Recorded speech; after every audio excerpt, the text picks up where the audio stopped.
तारीख पर तारीख, तारीख पर तारीख, तारीख पर तारीख मिलती रही है, लेकिन इंसाफ नहीं मिला। आप देख रहे हैं जिला न्यूज। आज हम पढ़ने जा रहे हैं जियोग्राफी का पर्वत, पठार और मैदान के बारे में। पर्वत क्या होते हैं, पठार क्या होते हैं, मैदान के बारे में। इसमें कुछ महत्वपूर्ण क्वेश्चन होते हैं जो पीसीएसजे और पीसीएस में पूछे जाते हैं, तो उसकी तैयारी के लिए बहुत ज़रूरी है। इसमें से अगर कोई क्वेश्चन पूछ लेगा तो आपको बताना मुश्किल हो जाएगा, तो इसीलिए ये पढ़ना बहुत ज़रूरी है। चलिए हम आपसे लाइन बाय लाइन पढ़ाते हैं। वन लाइनर क्वेश्चन है, इसके बाद एमसीक्यू भी आएगा, थ्योरी भी आएगा। तो थ्योरी पढ़ना बहुत ज़रूरी होता है, वरना पेपर में गलत हो जाता है। तो यहाँ पे देख सकते हैं पर्वत, पठार और मैदान के बारे में हम लोग पढ़ रहे हैं। जैसे स्थल मंडल के कुल क्षेत्रफल के कितने % भाग पर पर्वतों का विस्तार पाया जाता है, तो 26% भाग पर विस्तार पाया जाता है। पर्वत की गणना किस श्रेणी के स्थान रूपों में की जाती है, तो सही उत्तर है द्वितीय श्रेणी स्थान में की जाती है। पर्वतों पर पृथ्वी की कितने % जनसंख्या निवास करती है, तो 1% पर जनसंख्या निवास करती पर्वतों पर, ठीक है, पर्वतों पर, और स्थल में अलग है भी। उसके बाद पर्वत की उत्पत्ति के संबंधित रेडियो सक्रियता सिद्धांत का प्रतिपादन किसने किया था, तो जाली, नोट याद कर लीजिएगा, जाली ने किया था। रेडियो सक्रियता सिद्धांत का प्रतिपादन जाली ने किया था। पर्वत निर्माण भूस्नति सिद्धांत का प्रतिपादन किसने किया था, कोबर ने किया था। कोबरा से याद कर लीजिए, कोबर ने किया था। उसके बाद पृथ्वी विश्व के विशाल वली पर्वतों की रचना आज से लगभग कितने मिलियन वर्ष पूर्व हो गई थी, तो 30 मिलियन वर्ष पूर्व हो गई थी। नवीनतम पर्वतमाला कौन सी है, तो यूराल, ठीक है, यूराल है वो नवीनतम, सबसे छोटी है। हिमालय पर्वत श्रेणी श्रृंखला किसका उदाहरण है, वलित पर्वत का। वलित पर्वत का हिमालय पर्वत श्रेणियाँ उदाहरण है। एंडीज पर्वत उदाहरण है वलित पर्वत।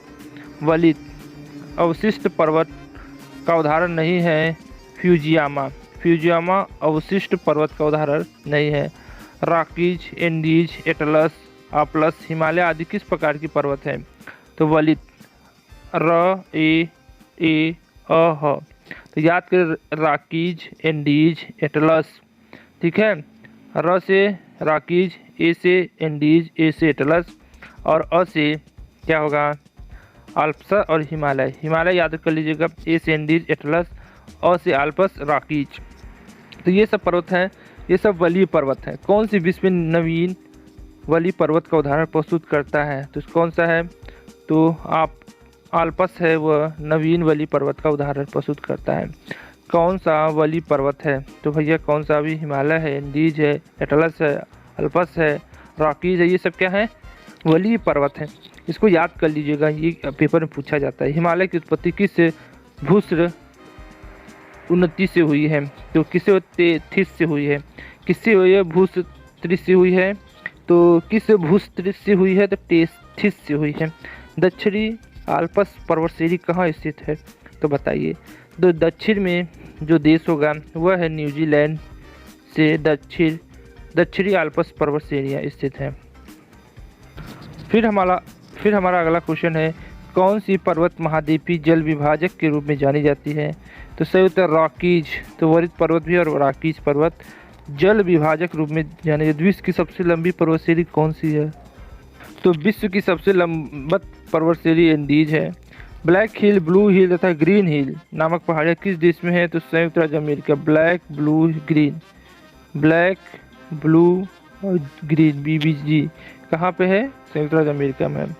पॉइंट पेंडो, जो पॉइंट है, और पेंडो अथवा पेडरूटागाला किस देश का सर्वोच्च पर्वत शिखर है, तो श्रीलंका का, ठीक है, श्रीलंका का।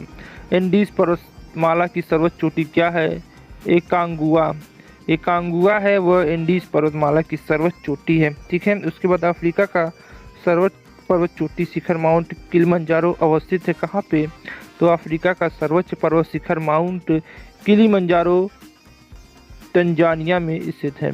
उसके बाद उत्तर अमेरिका का सर्वोच्च पर्वत उचित श्रेणी कौन सी है, माउंट मैकिनले, क्या है, माउंट मैकिनले है।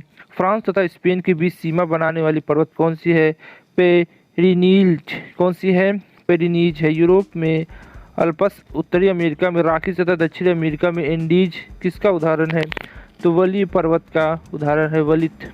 उसके बाद माउंट एवरेस्ट किस देश में है, तो नेपाल में है।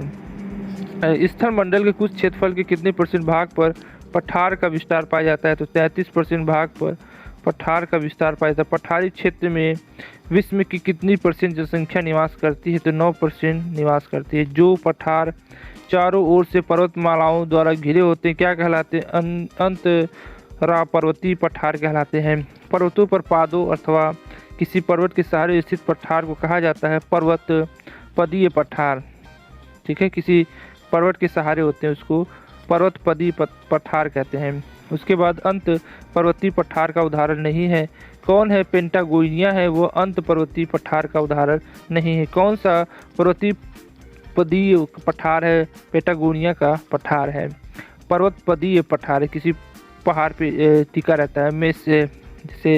मेसेटा का पठार किस देश में स्थित है? स्पेन और पुर्तगाल में। मेसेटेसा का पठार स्पेन और पुर्तगाल में है। टेलीग्राफी पठार कहाँ स्थित है? उत्तरी अंटार्कटिक महासागर में स्थित है।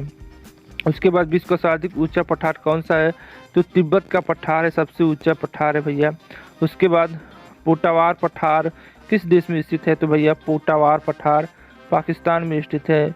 लोयस पठार कहाँ है? चीन में स्थित है। और तिब्बत का पठार कहाँ है? हिमालय पर्वत तथा क्यूनलूज के मध्य। तिब्बत का पठार कहाँ है? हिमालय पर्वत और क्यूनलूज के मध्य। लोयस का पठार कहाँ है? तो लोयस का पठार है पवनकृत है, पवन के द्वारा बनाया गया है। किसे विश्व की छत कहा जाता है? पामीर को विश्व की छत कहा जाता है। तुर्की में अनातोलिया का पठार किस पर्वत श्रेणी का मध्य स्थित है? तो पेटिस और टारस के बीच स्थित है। रांची का पठार कहाँ है, क्या है? तो एक उत्थित पेनी प्लेन है। क्या है? एक उत्थित पेनी प्लेन है। बोलीविया के पठार किस धातु का सर्वाधिक उत्खनन किया जाता है? तो टीन का है, वहाँ से सबसे अधिक टीन निकलता है। उसके बाद स्थल मंडल के कुल क्षेत्र के कितने % भूभाग पर मैदान पर विस्तार पाया जाता है? तो 41% भाग पर क्षेत्रफल पे भूभाग का मैदान विस्तार है। मैदान की गणना किस श्रेणी के स्थलों में की जाती है? तो द्वितीय श्रेणी में की जाती है। विश्व में उत्पन्न होने वाले फसलों तथा खाद्य वस्तुओं का लगभग कितना % भाग मैदानों में उपजाया जाता है? तो 85% भाग मैदानों में ही उगाया जाता है। उसके बाद है विश्व की कुल जनसंख्या का कितना % हिस्सा मैदान में निवास करता है? तो भैया 90% कहाँ निवास करता है? मैदान में। और 1% कहाँ करता है? पर्वत पर। किस स्थल रूप में सभ्यता का पालना कहा जाता है? तो मैदान में ही सभ्यता पलती है। उत्तरी पश्चिमी चीन का लाओस मैदान किस प्रकार के जमाव से बना है? तो रेत और धूलकणों के जमाव से बना है, उत्तर पश्चिमी चीन। उसके बाद पवन जो है अपरदित मैदान में यत्र तत्र पाए जाने वाले प्रतिरोधी चट्टानों के अवशेष टीलों को क्या कहा जाता है? तो क्या कहा? इंसलेबर्ग कहा जाता है। क्या कहा जाता है? इंसलेबर्ग कहा जाता है। उसके बाद कास्ट मैदानों में यत्र तत्र स्थित अवस्थित टीलों को क्या कहा जाता है? तो ह्यूमस कहा जाता है। क्या कहा जाता है? ह्यूमस। ह्यूमन से ह्यूमस कहा जाता है। उसके बाद यह नदी है, जो नदी है अपरिच्छ मैदान अर्थात संप्रदाय मैदान के यत्र तत्र पाए जाने प्रतिरोधी चट्टानों के अवशेष को क्या कहा जाता है? मोनेडकनाक कहा जाता है, मोडेनाक कहा जाता है। जैसे नाक होता है तो याद रखिएगा नाक कहा जाता है, मोनेडनाक कहा जाता है। संप्रदाय मैदान का निर्माण किस क्रिया के द्वारा होता है? तो नदी के द्वारा होता है संप्रदाय मैदान का निर्माण। पेडिप्लेन मैदान का निर्माण किस क्रिया द्वारा होता है? तो पवन द्वारा होता है। पेडिप्लेन का जो पेडिप्लेन मैदान है वह पवन के द्वारा निर्मित होता है। किस देश में लोयस के मैदान नहीं पाए जाते हैं? कंबोडिया है, वहाँ पे लोयस के मैदान नहीं पाए जाते हैं। हमारा अगला है ब्लैक फॉरेस्ट अवस्थित है कहाँ है? जर्मनी में। पेनाइट अपलेसन का और अरावली कहाँ पे है? पुरानी पर्वत श्रृंखला में। ब्लैक फॉरेस्ट पर्वत किस में से किनारे अवस्थित है? तो राइन नदी के किनारे अवस्थित है। पर्वतों के उन प्राकृतिक अंतरालों को क्या कहा जाता है जो मार्ग बन जाते हैं? तो दर्रा कहा जाता है। ठीक है, जो पर्वत है, पर्वत के बीच क्या होता है, यहाँ पे कुछ कट जाता है या नदियों द्वारा काट दिया जाता है, उसे दर्रा कहते हैं। तो दर्रे से आए जाते हैं सब। कौन सा सबसे ऊंचा पर्वत है? माउंट एवरेस्ट, ये सबको पता होगा।